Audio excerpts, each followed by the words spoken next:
Are you a health educator who's seeking to get your health message to the masses, and sometimes you feel stuck in business, or you want to make sure you're never stuck at all? Today we're going to be talking about 4 common pitfalls that many people experience that as health educators that keeps them stuck in business, and how you could avoid them. These are the same pitfalls that stops me and then by learning how to avoid these and overcome these pitfalls, it allowed me to make $10,000 a month in my early 20s.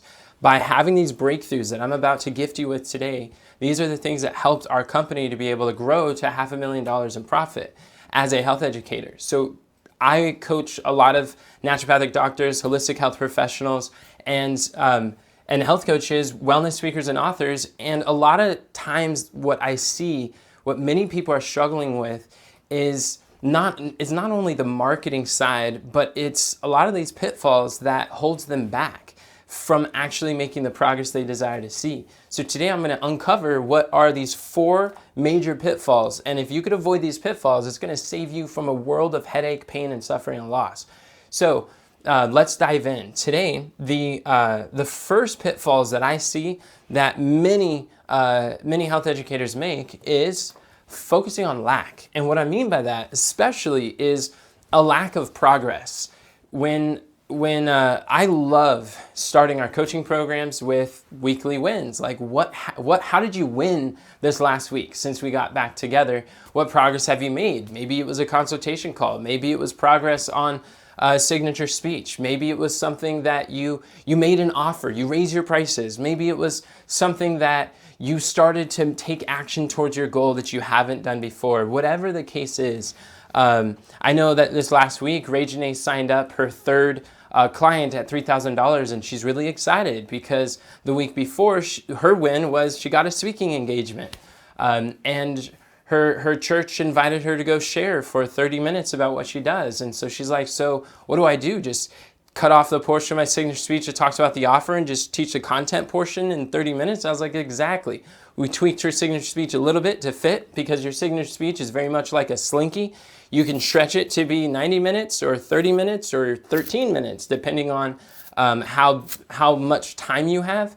So she presented, I shared with her, make sure that you make an offer and invite people from your church to go listen to your training, your full signature speech during the week. People showed up, and she got 2 consultations, and someone else was able to purchase her $3,000 program because she was coachable. That was her win. Sometimes the wins that we have are not monetary, but what I learned is before, I felt like I was always behind, and there was always more that I need to do. Like, I remember doing 8 calls a day when I was doing one-on-one coaching back in like 2014, and I was doing one-on-ones with everybody. I was on like 8 calls a day, and I always felt like there was far more people to reach than I was able to do. I was having calls during like my breakfasts and during my lunches, and I was working with people, and at the end of the day, it just felt like I was never doing enough. Like, there was more that I had to do. I would stack on, I needed a website, so I'd learn how to build a website thing. I didn't enjoy it, but I would learn that. I would create the content for the videos. I had to edit the videos, so I would edit the videos, and I'd do all these things, and I was constantly trying to figure out how could I do more. And I felt like I was never really getting ahead at the degree that I wanted to, and it felt bad, right? And this is where a lot of times we see the gap. We see the gap between where we are and this path of where we want to be. Can you still see that up there? Yes. So we see the gap between where we are and where we want to be, and we feel like we're not making progress, because I would call this the potential gap. And what happens as soon as we reach the gap between where we are, where we want to be, what do we do? We immediately set another gap. But my question is, how long are you really grateful? How long do you celebrate? How long do you really bask in that appreciation for where you've come? Is it 3 days? Like, when you make an achievement, when you do something really big, when you get your first client, or maybe some people come to me and they don't even have an offer at all, and then they craft an irresistible offer, like, wow, that's cool. Some people have no idea how to book consultation calls, so I teach them how to do that. And as they're making progress, and let's say you accomplish the gap, well, how long do you actually reward yourself or enjoy that moment? Maybe it's 3 hours, maybe it's 13 minutes, maybe it's 3 minutes, maybe it's 3 seconds, maybe it's none at all, right? But this lack of recognizing our progress makes us feel like we're so far behind, because you feeling behind has little to do with where you actually are, it has very much to do with what you're focusing on.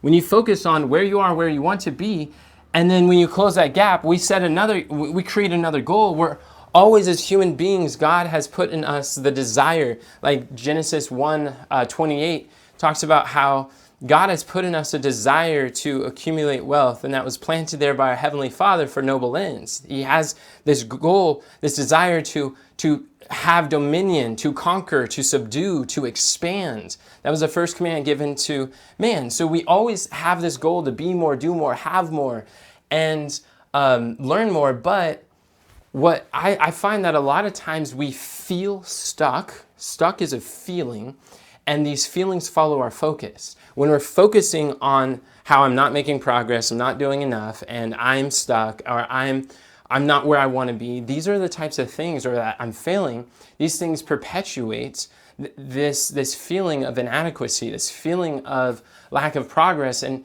let me ask you a question. Do you think that if you feel stuck, or if you feel inadequate, or you feel bad, are you going to take more action towards your goals, or are you going to take less action towards your business? Less or more? Type less or more in the chat. So we see less action. So a lot of times this feeling of inadequacy, sometimes, like I'm working with someone right now, and he has a tendency of using frustration to fuel, I call it this fuel of choice, to fuel the decisions, the actions, to whatever he's doing. And we recognize that. And so we're shifting his fuel of choice, because what he wants to do is he wants to experience, how could I have joy in the journey? And you know, how many of us have talked about, like, heard to enjoy the process, to not just procrastinate our happiness until we arrive at some destination. Like, when I get my first client, then I'll be happy. When I quit my job, then I'll be happy. When I have an offer, then I'll be glad. Or we think that when we get to this point, that's when we can have joy, happiness, and all this stuff. So we procrastinate, we put it off into the future, saying, I can't be happy or enjoy the process until I get there. But the problem is, as soon as we get there, we create another gap, another goal, another potential. God has placed before us a path of infinite potential. And as soon as we reach a portion of our potential, we create more. So that gap is always going to be there. So if there's always a gap, then we can't procrastinate and say, oh, I can't enjoy myself, or I can't be satisfied or happy until I arrive, because you're always going to be arriving. The purpose of business is never to get to a point where there is no gap, there's no potential gap. The purpose of business is so that we can become the person who consistently goes from one glorious victory to the next, from one gap to another. So this is one of the lessons I learned from Dave MacArthur, one of the first millionaire mentors of mine. He made over $12 million on the back of one signature speech. And as he was sharing with me, he was explaining how a lot of times in business, as health educators, we have everything that we do is based from our identity. Like, we don't see reality the way it is. We see reality the way we are, the belief that we believe about ourselves. So the two most powerful words in the English language is I am, because whatever comes after the phrase I am is going to determine your destiny. So this is why it's so important for us to recognize what are the I am statements that we're saying. And if I believe I am failing, I'm not doing what I need to do, I'm not doing what I should do, I'm not where I should be, then that stresses us out and we actually do less. So what he was explaining to me is that success does not stack on the foundation of failure. So we don't build success habits, we don't stack successful achievements, or we don't stack progress on the foundation of stuck and failure. So only success can stack on success. So the way that we go from one glorious victory to the next, and we continue to make steps towards our goals, and we can enjoy the process, is we can't be focusing on the lack, the focusing on what we're not doing, we don't understand, we're not enough, I don't have enough credibility, I don't have enough equipment, I don't have enough whatever. The focus on the lack makes us feel like we are lacking, and when we feel like we're lacking, we're going to lack effort, we're going to lack energy, we're going to lack resourcefulness, we're going to lack the actions required to reach those health goals and to reach the people that we want to serve. So what is the cure? What is the solution? The solution is by recognizing the progress that we make. Even slow progress is still progress. Small wins are still wins. There is no win too small, too great, because let's say you had a week and it was hard. Maybe your health took you out for a little bit. Maybe there was tension at your job, or maybe there was an unmet expectation with a client or someone that you were thinking was going to pay or seemed really promising, but things just went down the drain, or whatever the unmet expectation. That week might have been difficult. Your job is to find the light in the darkness. And the way that you find the light in the darkness is we have to be the light. We have to be the light that we want to see. We have to determine, and everybody write down in the chat, determine. We have to determine to see the good in our situations, in the people, in our clients, in our experiences. Because in every fact of life, there's two sides of the coin. There's on one side of the coin, there's a scarcity, the lack, like that's always there. Focus on what's missing, the time that I feel I don't have, or the money I feel I don't have, the energy I don't have, the knowledge I don't have, the experience I don't have. We could focus on the lack, the scarcity. But on the other side of the coin, there's also the abundance. There's also the success. There's also what has been going well. And what we need to do is by what I've been learning to do is by recognizing the progress. The very act of recognizing progress, I really want you all to see this. If you feel stuck in your health education business, whether you're stuck at $10,000 a month, stuck at whether it's making your first $10,000 or your next $10,000, wherever you are stuck in your business, this is the way to get unstuck is by recognizing the progress. The very act of acknowledging progress you're making creates forward momentum. And momentum is this feeling of forward progress. It's the opposite of being stuck. So when you have momentum and the wind is on your back, it is so much easier to knock things out. Technology doesn't hinder you. Posting content online or learning new tools, it doesn't stop your progress. You're able, with momentum, you can get things done and become a closer of the gap so much faster with momentum. And momentum is created in an instant of recognizing the progress that we have. So what we often do is we tend to disqualify the progress we make. We dismiss, like, yeah, I didn't really do anything except, or it's easy to see progress in other people's business, other people's journey than it is to see in ours. And part of the reason why is because it comes back down to the identity. The identity that we believe that we are, that's what we start to filter the world, that perception we start to, sometimes it's like looking through the lenses of tinted, of a tinted world. So in other words, I'll give you an example. Like, let's say if you grew up with wearing only orange tinted lenses, you would grow up thinking that everybody has orange tinted skin. But is that true? No, that's the filter by which we perceive the world. And that's what our I am identity is. So what I realized, like David MacArthur was sharing with me who he believed he is, and he actually wrote it on a card, and he was saying that, he said that I am going from one glorious victory to the next. And I read that, I was like, wow, that's really powerful. And then I read in Joel, it says, let the weak say that I am strong. I read in Romans that it says, God calleth those things which are not as though they are. I believe it's Romans 4. And I read that in Titus, I believe it's 3:8, it talks about how if you want to maintain good works, if you want to maintain good, faithful, consistent action, then affirm faithful sayings. Faithful, like full of faith, abundance, overflowing, faith that inspires action. So I was like, wow, I didn't see myself as I am going from one glorious victory to the next, or I am winning. I saw myself as a loser, not as a leader. So I remember there was someone else who was saying like, hey, if you want to win, you have to see yourself as a winner. So how does that feel? when you think of yourself and you think about expressing and believing that identity, like, I am a winner, I am a champion. How does that feel? Does it feel like a shoe that doesn't fit? You're like, ooh, that felt weird. Like, that's not me. Or do you think that, like, I'm a loser, I'm a failure, or I fail, or I'm falling behind, I am stuck, or I am not doing enough? Like, how do we view ourselves? That is what needs a shift. It's the focus not on lack, it's a focus on the leverage, on the abundance, on the resources we have. And I began to realize, like, I feel like a loser, and that makes it hard for me to actually win. If I believe I am a loser, then that's what I do, I lose. So losing makes sense.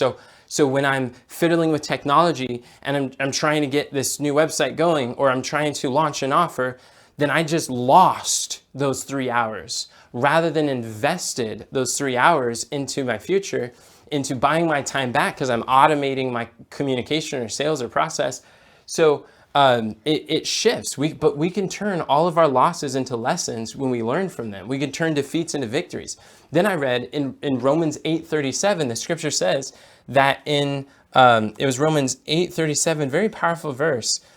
What I did is I went through the scriptures, and I went through and I saw, like, who does God say that I am? Because if I could see who God says that I am, this will help me to be able to step out of that lie identity. What I call lie identity is who the enemy says that I am, that I have believed, or the world or my wounds say that I am. And then where I could see my high identity, which my high identity is who God says that I am. And this is where I saw Romans 8 was really powerful, because it says that, so there's two identities, your lie identity and high identity. Romans 8:37, it says, nay, in all these things we are more than conquerors through him that loved us. So, like, there is no technology that is too big that I cannot conquer through Christ. So that shows that I'm not a loser, I am a conqueror. It means I'm a champion, I'm a winner, I'm someone who's able to conquer the challenges in business, in life, in this journey of service and contribution. And I started to adopt who I am based on whose I am. And when I know who I am based on whose I am, when I know that, then it really shifts my perspective, how I look at challenges. I see obstacles are not impossibilities. Obstacles are opportunities. They're opportunities for service. It's usually the challenge is the way, like that is, the obstacle is the way for greater service, greater open doors. And I don't have to feel like because there's resistance, that means that I got to stop or quit or go back, and I could break that cycle of starting and stopping, starting and stopping.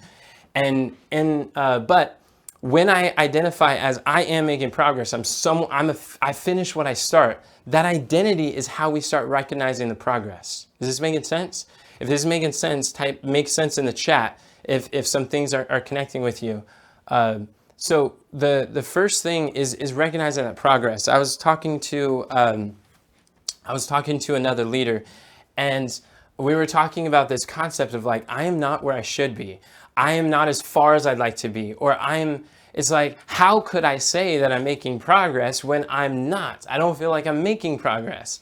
And then I was like, okay, well, do we have the AC on? Because it feels really hot in here.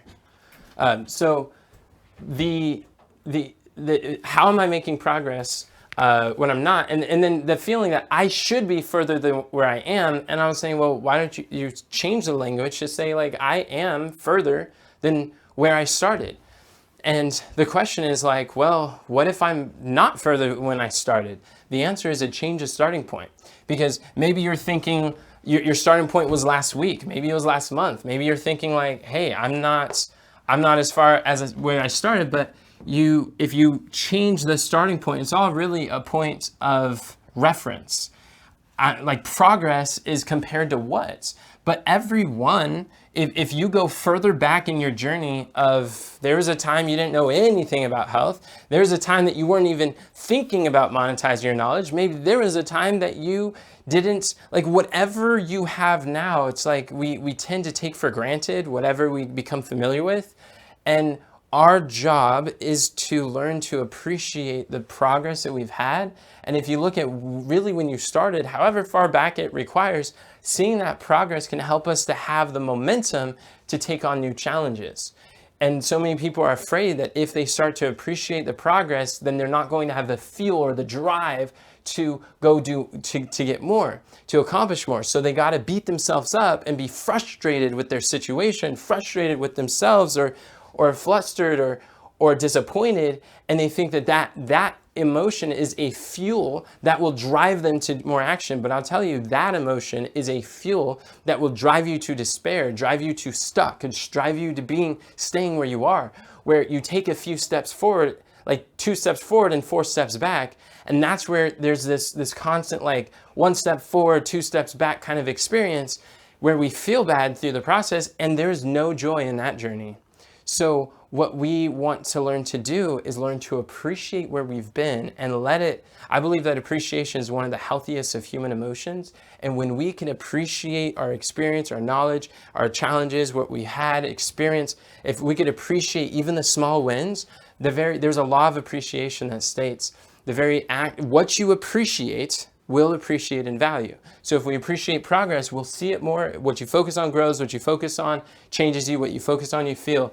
And so focus on progress will create more progress towards your business. So the first pitfall is focusing on lack. That's one of the reasons why in our coaching programs, we love to start with wins. And those are more for you than it is for me, because when we think about the progress, it really puts us in a state of mind where now we're able to learn. But we get out of a learning state. Jim Quick, world-renowned memory coach. He's my brain mentor. He said that all learning is state dependent. All learning is state dependent. So the gap between where you are now and where you want to be is the same gap between what you know now and what you don't know yet. So in order to get the breakthrough, we have to be in a learning state. A learning state is like appreciation. It's looking at resources. It's where we are remembering. All learning is remembering. It's where we're able to recall these things. But if I'm focused on how far I'm not and how stuck and how I'm not making progress, and I'm not reaching my goals, and I'm so disconnected from where I want to be, and how scary the future is and how painful the present is, if I'm focusing on all that stuff, I'm not in a learning state. I'm in a losing state. So now I'm losing the memories, I'm losing the breakthroughs, I'm losing the coaching, the strategies, the principles, I'm losing these things. And so as I'm working, or as I could be doing the work, but expecting loss. And so I feel lost, and I'm losing time, I'm losing the memories, and it creates this lack and losing momentum. The greatest perpetuator of poverty is the expectation of poverty. It's the expectation of I'm not doing enough, I won't have enough, people can't afford, there's not enough people who can afford the prices that I want, I can't charge enough. This expectation of poverty, like the reason why a lot of people do not invest in programs and mentorship and guidance to help them to close that gap faster, is because they're like, okay, I'm gonna make this investment and I won't make it back. That's the expectation of loss. And people, health educators, successful health educators, they perceive, okay, I'm not losing, I'm making an investment and I will get a return on investment. Why? Because I choose to. When I wake up in the morning, I've learned that I can wake up and say, wow, today is going to be an amazing day. You know why? Because I choose for it to be. And happiness is a choice. So the first mistake is focused on the lack. What is the second mistake? The second mistake is distraction. Distraction kills more dreams than failure ever has. Distraction is eating away at our productivity, at our progress, of our profitability in health education. I know that beforehand, it's easy that I believe that there's 2 types of distractions that we tend to find ourselves in. One is we have unintentional consumption where we distract ourselves, which that could be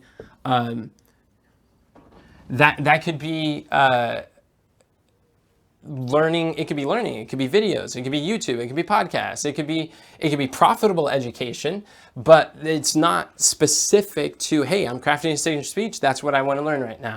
Or we allow YouTube or Instagram, TikTok, wherever, Facebook, we allow these platforms and their hooks and their headlines to distract and to determine what we're going to focus on, what we're going to learn about. And sometimes people get so addicted to learning, it's addictive, because when you're getting new ideas, your brain is creating dopamine, and that dopamine gets addictive because you have this feeling of forward progress. It's an illusion of forward progress, but really it becomes a distraction, because if it's not intentional, and when I say intentional, I mean it's connected to a vision.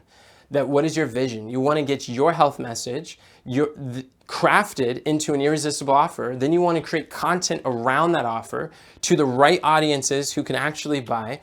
And when you have a mission to change lives, a mission to be able to make a difference in people's health, and in a way that's profitable, that you could sustain yourself, then whatever you're listening to that is not helping towards that goal becomes a distraction. And you might be getting breakthroughs. Like a lot of times I find health educators, they're on step 3, and they're studying what do they need to do on step 34. And because they're watching videos on YouTube or social media that are teaching about step 34, they can't even do anything with it. It's impossible for you to act in it. So there's a type of, how do you avoid this unintentional consumption? It's by studying what I like to call just-in-time knowledge. Just-in-time knowledge is, if I'm at step 3, what do I need to do to get from step 3 to step 4? And obsess my mind on what could I do to get to step 3 to step 4.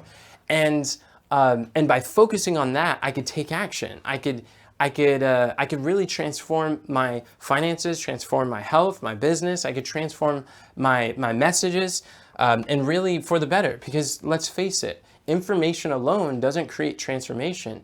It's when information goes into implementation, that's what equals transformation. We got to act on these things. We got to take action. And so unintentional consumption becomes a form of distraction. Another form of distraction is with consumption is sometimes it may not be educational. Maybe it's like scrolling through social media. Maybe there's no rhyme or reason, looking at reels or scrolling through social media. Or maybe it is reading books that are just on all sorts of things. So that could be unprofitable consumption. Like you may not even be learning it, just entertainment. Sometimes it's scrolling through Netflix. Sometimes it's watching movies or videos or series or dramas or like binge watching these things that are just not helping. And these distractions are eating away at your resolve to be able to show up and shine and to serve the people you're called to serve. So unintentional consumption. The other way that we tend to distract ourselves is in unintentional working. And there tends to be two types of people. Jesus called them Mary and Martha's, right? Mary's problem was, she was spending a little too much time learning and not as much time working. Whereas Martha's problem was she was spending way too much time working and being busy and doing busy work. And she was getting upset with her sister Mary, who was learning too much at the foot of Jesus. And I believe God wants us to have a blend of both of those two characters combined. But we tend to go through one ditch or the other a lot of times. And as health educators, sometimes it's unintentional working. Maybe it's busy work that maybe is spending a lot of time on dishes, or maybe it's so much time in the kitchen. Maybe it's cooking, or maybe it's in conversations with people.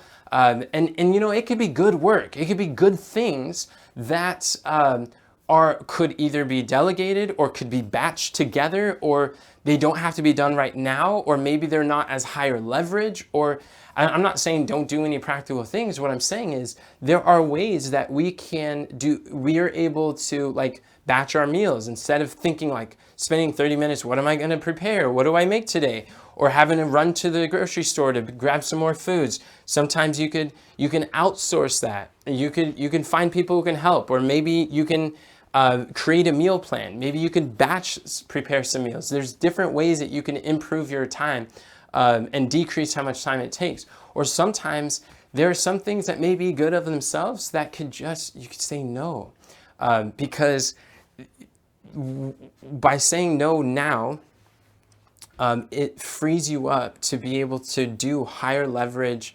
activities that you could be able to generate some funds to be able to reinvest or pay people or leverage to be able to expand or free yourself up to think, be free to focus on your mission, your objective. And when we look at distraction, it's so dangerous, because if you look at just 30 minutes a day, like let's say you're distracted 30 minutes a day, and you add that up every day for a year, that equates to about an entire month of working a full-time job, 8 hours a day, 40 hours a week. That's an entire month of work that you could have been doing. So many times people will tell me, I don't have enough time. I'm waiting for a convenient season. I want some free time or space to think. And a lot of times, like if you're working a 9-to-5 job, or if you have a family responsibilities, then you don't get to just stop everything and focus on your business. It's by working in those 8 hours, what I like to call the third 8 hours. And what happens a lot of times, like when I was starting my business, I was working 2 full-time jobs, and then I had to work on my business on the side. So what happens is you've got three 8 hours basically of every day. The first 8 hours you are sleeping, right? So let's say you sleep for about 8 hours. The next 8 hours you have work, right? But what about the third 8 hours? This is when you're able to work on your business. I like how Jim Rohn said it, is that he says that you work in your job to make a living, you work in your business to make a fortune. And this third 8 hours is the time that we're talking about building our business in the pockets of our time, being very intentional, even 30 minutes a day, whether it's working towards your signature speech, 30 minutes a day working, learning, feeding your minds with content that's going to help you just in time. That 30 minutes a day over a course of a year is going to equate to an entire, like being able to focus for a full-time job, 8 hours a day for an entire month. It adds up quickly. So let's say you're not distracted for 30 minutes. What if you're distracted an hour a day? Congratulations. That is 2 months of the year that is now being fed into distractions. So what I started to learn is to audit my time, to really look at what am I actually spending my time doing, to write down. I did a time study on my week, and I was like, what am I doing during my week? I did this probably when I was 18, and I've done it several times since. And I'm like, what am I doing that is, where's my time actually going? Because what I learned is that, like Craig Rochelle, in a leadership podcast that he had on YouTube, it changed my life. He calls it, It's About Time. And my primary question was like, how could I do more in less time? And here's a guy who's leading an organization with literally thousands of people on his team, and they have reached billions of people with their message. And this guy has learned how, like in his lifetime, he's been able to do something with his time that has been substantial. So he knows something about it, where I'm here struggling to balance between teaching the classes and speaking engagements and the content. And I'm trying to figure out how to piece all this stuff together. He's much further along. So what he said is that great time management is not about doing more in less time. It's about doing less better. And the less that you do has a greater impact on the organization, on the moving the mission forward. And my mind was blown. I was like, wait a second, how does that work? So what I started to focus, and what he said is, do only those things you can do and delegate the rest. Do only those things you can do. And when you are doing those things, then you have a greater impact on your family, on your organization, on your business, on the mission at large, the cause of God. It was really eye-opening to me, and it drastically shifted my perspective. So in all honesty, that was the podcast, and I'd recommend everyone listen to it. I mean, it's on YouTube for free, called It's About Time, part 1 and 2. Both of them was powerful. And that was what made me reevaluate what were the commitments that I made that were good things. Teaching classes, I was teaching a missionary training school, or being able to, I was printing DVDs and shipping them out before I had an online course. Like that's again an example of doing something lower leverage. It takes more of my time, and hey, I'm getting messages out to people, right? I'm shipping them out through the newsletter, but now I have online courses that automatically deliver the value and the content and is able to support people. And online courses existed in 2016 when I listened to the podcast, but I just wasn't using these higher forms of leverage. And I started reevaluating what are the things in my life that are moving me towards those goals, and what are the things that are moving me away from those goals.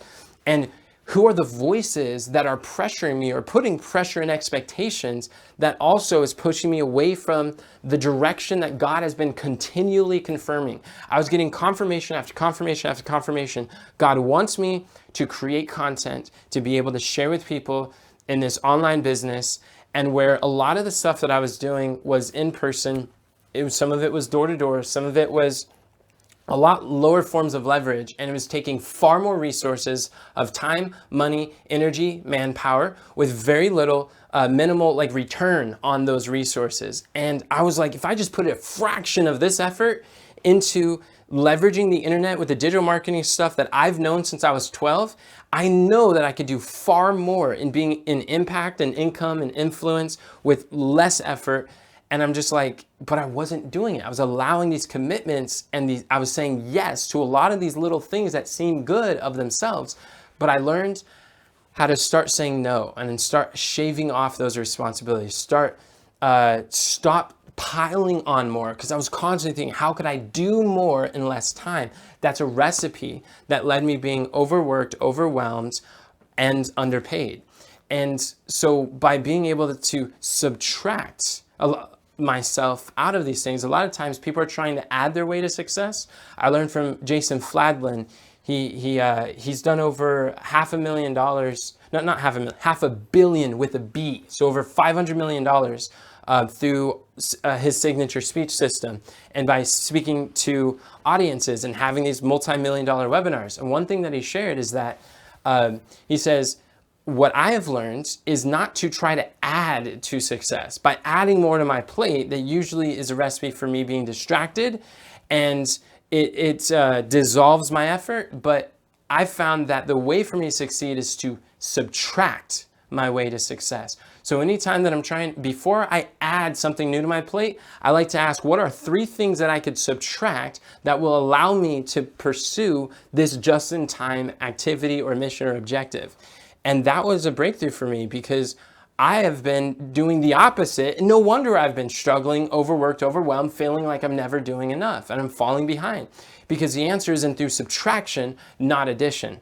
And that was like Jesus said, that no man, whoever is intending to build a tower sitteth not down first and counteth the cost to see whether you have sufficient to build it. So before saying yes, look at, okay, if I say yes to this, what am I saying no to? Because every time that we say yes, that means by default, we are saying no to infinite number of other things. And a lot of times, what we're saying no to is our dreams. Because we said yes to distractions, we said no to our dreams. And that's why it puts off our dreams of being highly paid health educators who are reaching not just a few, but reaching many and making a profound difference in the lives of others. And it procrastinates it over and over, because we've continued to take the easy route, what we're familiar with, what we've been doing for years, and what other people in our social circle has expected of us. And for me, like the fear of what other people's were going to judge me or think about me or were expecting from me, that hindered me from actually taking action on something new or different, or that was able to really finally help me to break through. And it was when I let go of the fear of other people's expectations that were totally distracting my decisions. This is when I started to have breakthroughs in my early 20s and started breaking sales records, started serving more people. And fast forward, we've been able to serve over 15,500 people, and still growing to this day, of people in our health education business. And because I started learning new business models, new ways of serving people, that like we're still getting paid for people from conversations we've had years ago, and we're still getting paid every month on their purchases of our program, of our nutrition system. So if we desire a breakthrough in our business, we need a breakthrough in our beliefs. And all of it starts by the renewing of our mind. So these distractions, sometimes it can be good work, but let me tell you, friends, busy work often steals from your life's work. Sometimes we're so busy being busy that we're not even being productive. There's a difference between busy and productive. Productive means you're producing. You're actually working towards a goal. You have a vision. You're making progress. Busy means that you're active. Like, activity is not productivity. And just because our hands are working, and sometimes that gives also the illusion of progress, because we're actively engaged doing something with our hands, our body, or we're working on something. It could be small tasks. It could be little things that we occupy our time with. It feels like we're making progress. We could be checking things off of our to-do list, but we're not getting closer to our goals. Why is that? Because it's unintentional working. It becomes productive when we set the intention. Like Jesus said, no man intending to build a tower. We need intention in our life. And if it's not working towards that intention, say no. And don't allow that distraction to guide our focus. Philippians 3:13, Paul said, "Brethren, I count not myself to have apprehended, but this one thing I do, forgetting those things which are behind and reaching forth unto those things which are before." And he's pressed towards the mark of our high calling. When God gives you confirmation to go in this direction, then go press towards the mark. Go work towards that. Forget the stuff that we've done in the past, the lie identity of who we used to be, who the world says that you are, who maybe your parents thought you were, or old mentors, limited leaders said that you can or can't be. Forget those things. Press towards the mark of our high calling, because you are called to serve. You're called to create. You're called to coach. You're called to serve. And you see that. So it all starts with a vision. And really, you can't know if something's a distraction unless you start with a dream. Like, what is your dream? What is the goal? Where are you going? And that's why whenever I'm coaching health educators, one of the first things we'll do is all right, who are you serving? Who's your ideal client? What is the profitable problem that you're going to solve? What is that problem? Okay, now how can we package that into a profitable program? Now you know what the program is. So now we know what kind of presentation to deliver. If you don't even know what program that you're selling in the back end, and I like to recommend that people start with at least a $3,000 program that they're able to deliver. If you don't know what that is, then how are you going to present something that will bring people's interest to it? You can't. Everything is very strategic. And how many of you would agree that you can do all the right steps in the wrong order and you won't get the same results, right? So if I'm baking a cake, and let's say I got my dry ingredients and I throw them in the oven and I turn it on and I take it out and then I mix the wet ingredients. Do I have a cake? No, because I have to do the right steps in the right order. And I'm just gonna have some burnt flour with milk poured on it. That doesn't make sense. Who wants to eat that? So the same thing in our business. If we don't know what the steps are, that's why the difference between where you are now and where you want to be is the same thing between what you know now and what you don't know yet. And as my mother likes to say, and she's on Zoom here today, glad to have you here. She's working on building her business with us. As my mother likes to say, is the same thinking got us here. And that thinking isn't going to get us there. And really, nothing changes if nothing changes. So what I find is the fastest way to close the gap between what we know and what we don't know yet is having a mentor. Because a mentor has been where we want to be. A mentor knows what pitfalls to avoid, the common mistakes that happen. A mentor can help see when there's really a distraction.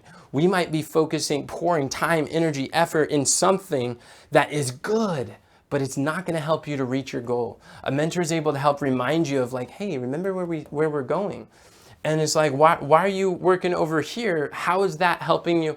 How is that going to help you to reach your goal? I mean, a lot of the coaching that I do with my clients in crafting the signature speech, they might have lots of stories. They might have lots of experiences.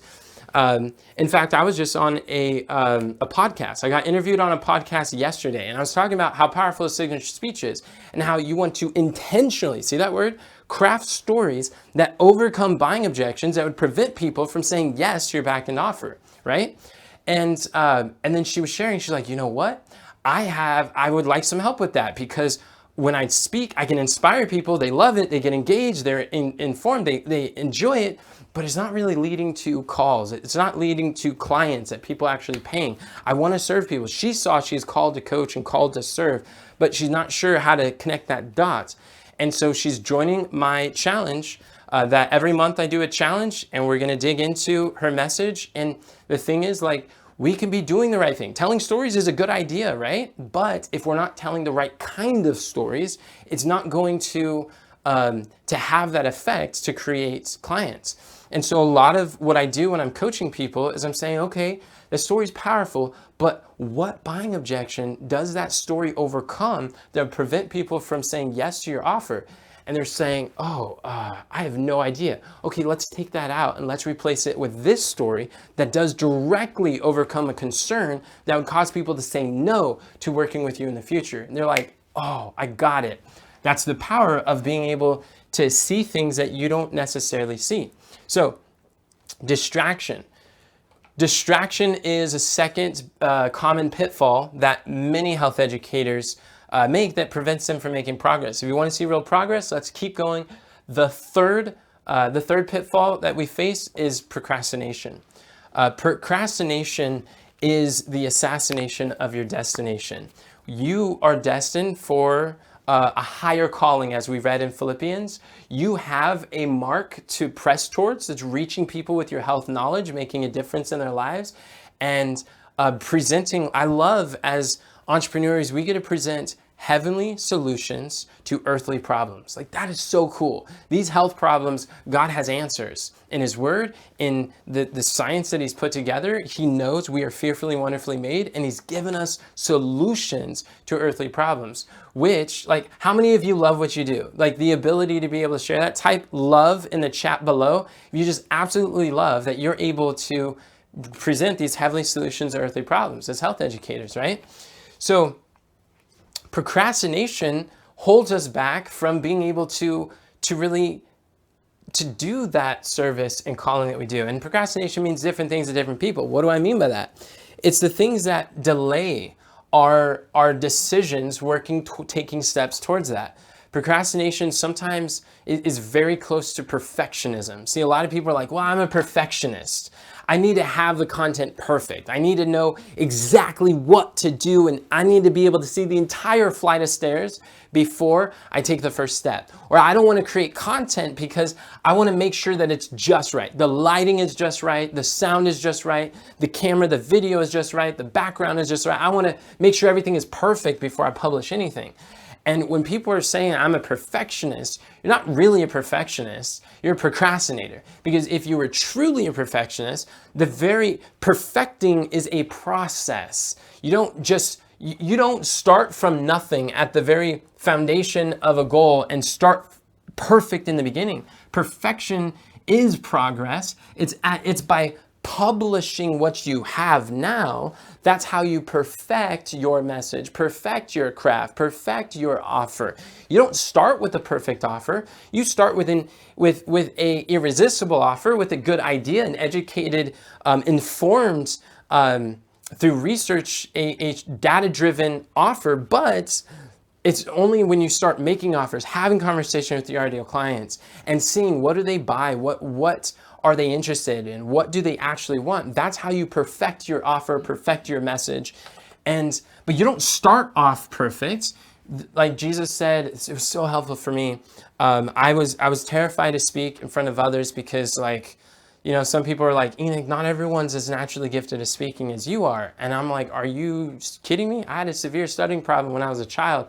I wasted a lot of my formative years playing video games, and my social skills were like non-existent, even to the point where I was put in special education because I had a learning disability when I was younger, and my social skills were very far behind. So my first talk was so embarrassing. I literally was, I had an hour slot, and I tried to copy. I didn't know how to put together presentations. I tried to copy this guy's talk, and word for word, I stayed up the night before and I typed out and transcribed everything he said, printed it off, and it was on the podium when I was given the talk. And I had invited all my friends, family, teachers, everyone I possibly can. I created a Who Do You Know list. I invited everyone to come listen to my talk. And while I was there, it was a hot June summer day, and I had the place packed. There was almost nowhere that people can sit. It was almost standing room only, and I was there with all these people. And I was 16 at the time, and I was reading from a script, word for word, and I would lose my place, and I had a pen that I was like flipping, and I'd drop it sometimes. I had to pick it up, and I'd lose my place. I make weird sounds in the microphone, like, and it was going throughout all the sounds and system. And I told my best friend, I was like, Josh, whenever you hear this certain word, I want you to say amen, okay? He's like, all right. And then he's zonked out sleeping, and he hears the word, he's like, amen. And then he'd like go back to sleeping. And I had an hour slot, but it was an hour and 45-minute like presentation. I was basically ripping off. And so I ended up speaking for 2.5 hours because I had more material than I had time, and I didn't know how to abbreviate it or shorten it up. I didn't know what I was doing. So a lot of people would look at that and say, wow, that was not perfect. You know, some people, they know how to speak. Some people have been given the gift. And then there's people like you, Enoch. You don't have that gift, right? They could easily have said that. But what I did, I'm like, okay, I'm not perfect presenting yet, but I will get better at it. My first 50 talks that I gave, I didn't really get feedback on. It never even dawned on me to get a mentorship or guidance from a more experienced speaker until I finally, like 50 talks in, I was like, hey, how can I improve? And they're like, well, you're kind of monotone. You don't really have too many transitions. You read these long quotes and it's hard to follow. So I was like, wow, I must be monotone because I don't even know what that means. And that's when I started learning about more about voice culture and fluctuation and different things. But I was like, this is powerful. But a lot of times, like, we're not going to allow ourselves to fail 50 times because we will procrastinate doing it once. And because we don't give ourselves permission to be bad long enough for us to eventually get good. So now I tell people, you'll be naturally gifted at public speaking after you've done 3,000 presentations like me too. It comes with the practice. So procrastination, perfectionism is not a real thing. That's a lie identity. I am a perfectionist. That's not something to be proud of. And studies have consistently shown that perfectionists, people who identify as a perfectionist, they usually work with more stress, they get less done, they procrastinate things a lot longer, and it doesn't add to their professionalism. Sometimes we see, well, having everything, like, perfectionist is not a professional. They're not the same thing. Perfectionist is this fear of making mistakes publicly, and it's this fear of not having enough, and it's still focusing on lack. It's just another fancy label that we give it. So again, we're talking about identity. So instead, we want to publish and learn from these experiences. I learned from these lessons when I was speaking, and it wasn't the way that I was expecting. So other forms of procrastination, we get into these learning loops, and we start learning. We think that we don't have enough again. So we start learning new videos, new coaching, new courses, new things, and we start feeling like we go from podcast after podcast. We start learning these things because we feel like there's always more information out there that I don't have. And I do believe that it's important to learn and to invest in ourselves. And the greatest investment we can do is investment in ourselves and our skills. But the comment says, you need to stop talking about me today. I'm talking about myself. These are the breakthroughs and pitfalls I had to overcome. But if the shoe fits, you can wear it too. And what I realized too, like anytime that we might feel like this is like it fits, just know that this isn't a personal problem. This isn't an Enoch problem. This is a people problem. These are patterns that many of us go through and experience. And this is why I want to talk. Like, these are common pitfalls. These are pitfalls I see every week in coaching my highest paying clients each week that they're going through, and different challenges and how we overcome them and what we do to break through.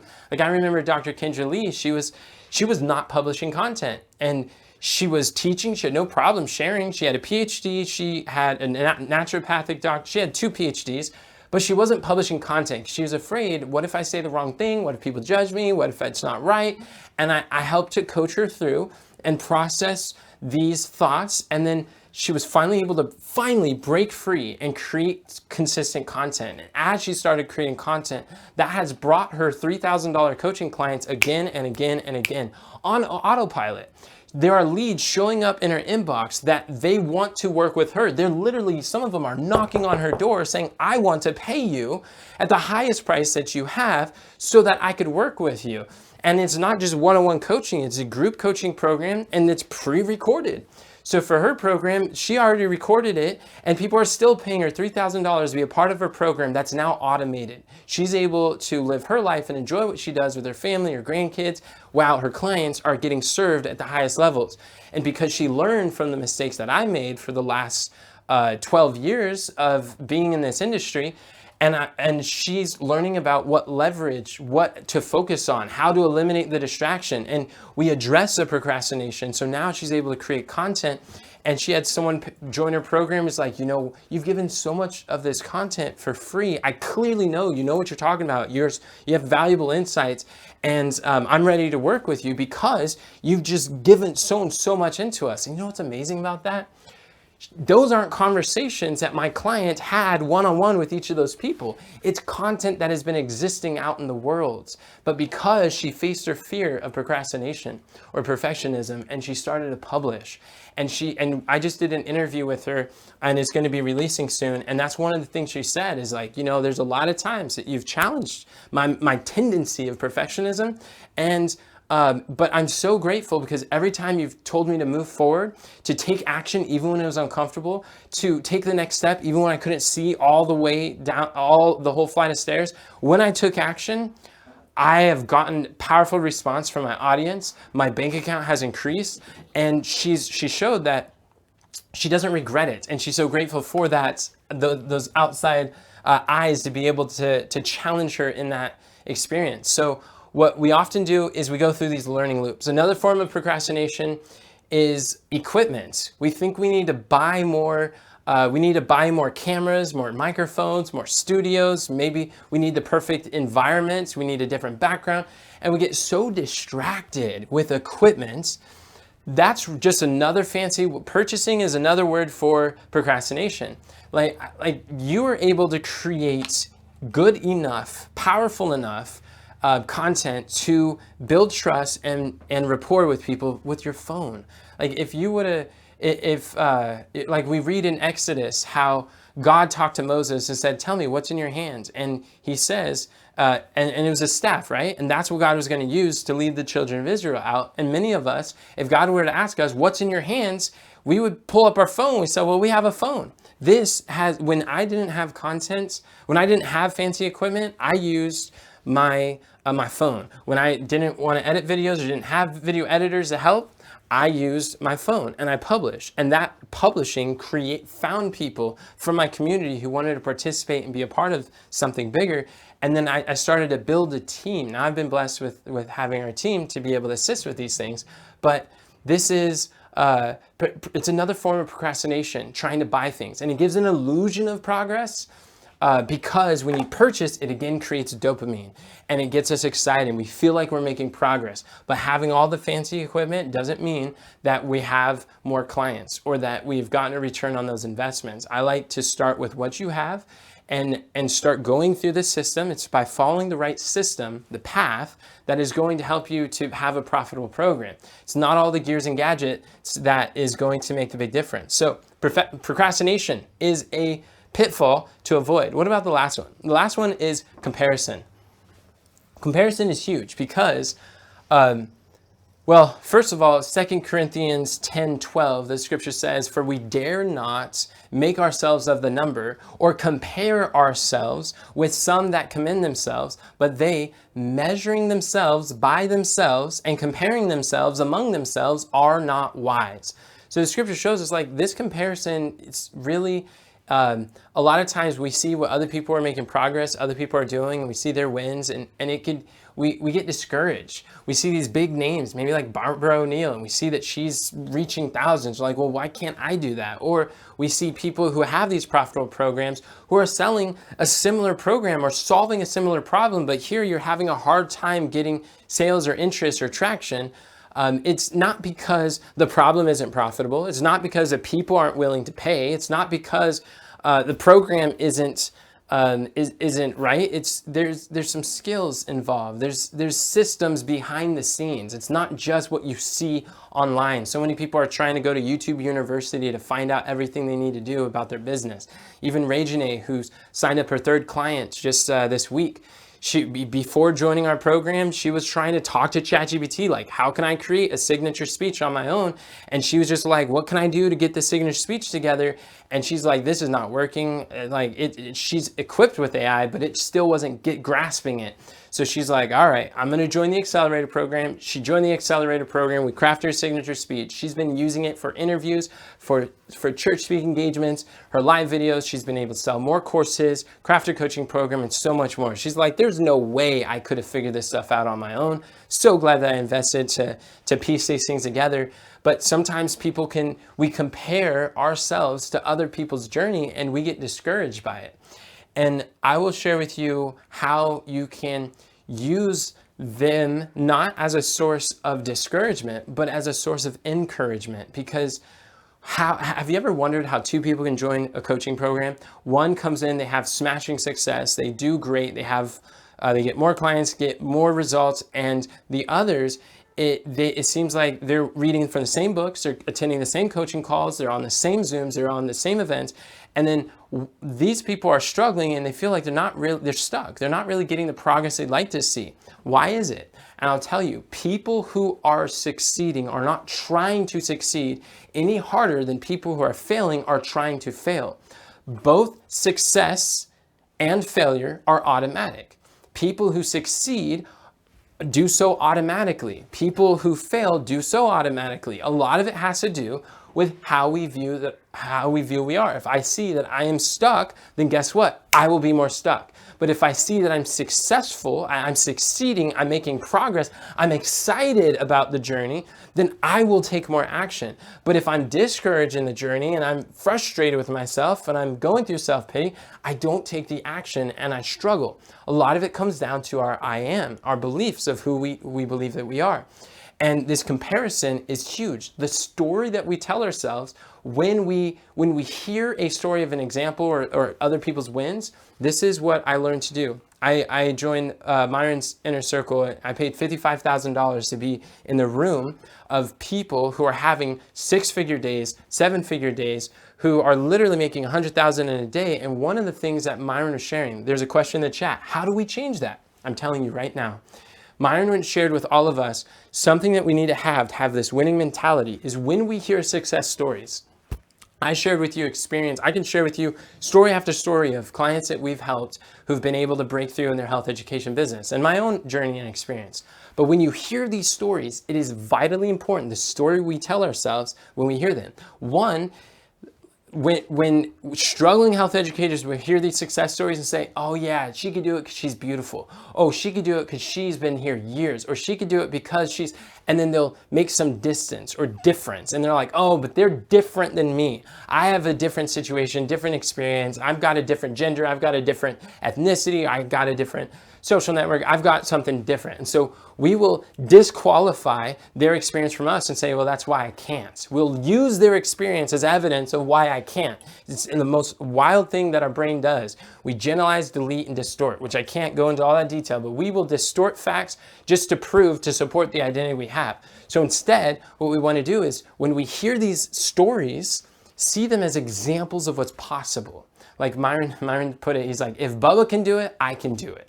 Or if she can do it, that means so can I. She becomes an example of what's possible, not a reason why I can't, but hey, if she can, why can't I? And let that be the fuel, the evidence that we stack, the stories that builds belief that one, it is possible, I can do it, and it'll be worth it when I do.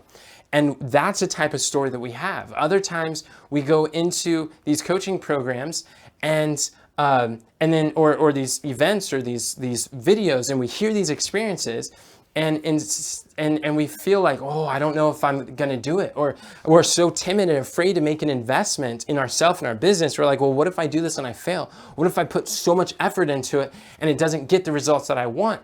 And so these questions, they make us fearful.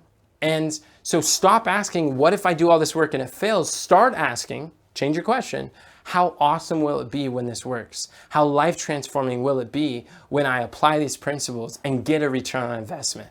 When you change your question, you change your life. That's a third way that you could overcome this comparison trap. The next way that you can do it is like determine in your mind, I am going to be their greatest success story.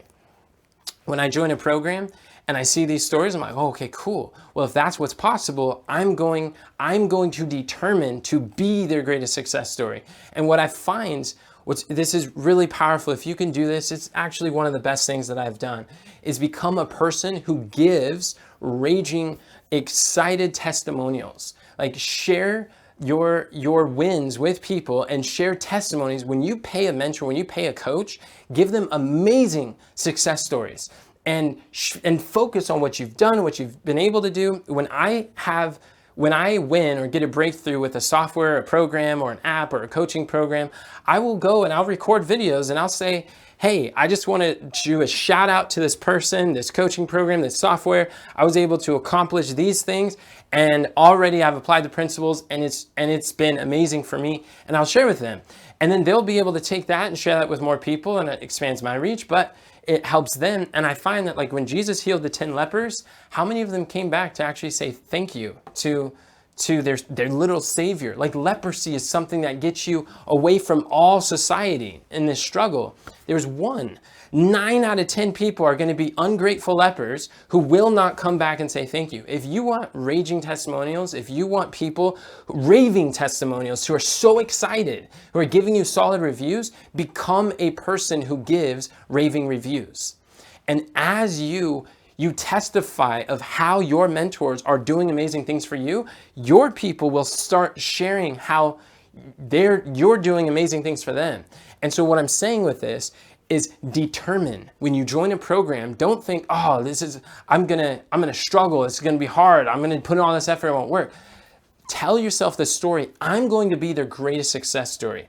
I'm going to do great in this program. And as you make that decision, that's why, like, my mentors often talk about me and what I've done. It's because I determined that I'm going to be one of their greatest success stories, and they start sharing because I share with them how they've helped me to win. Does that make sense? So instead of comparing yourself and getting discouraged, allow that comparison, like what people are doing, to be an example of what's possible, to determine that you're going to succeed, to be able to be their greatest success story, and start asking, how awesome will this be when it works? And when you avoid these 4 common pitfalls, it's a game changer. This will help you in more ways than you realize. Number 1 is stop focusing on lack, start focusing on progress. Number 2, eliminate distractions, which comes in unintentional consumption and unintentional working. Be very intentional towards your dreams. When your dreams are bigger than your distractions, you win. And then number 3 is procrastination. It's the assassination of your destination. Don't procrastinate, make progress. Number 4 is don't allow the comparison to discourage you. Use the examples of people's stories as the fuel of why you can succeed. And when I started doing these, that's when my business started taking off. I learned these lessons from my mentors, and I'm investing. I've paid thousands of dollars to get access to these mindsets and shifts so I can share them with you and just juice it down to the things that makes the most sense for health educators like us.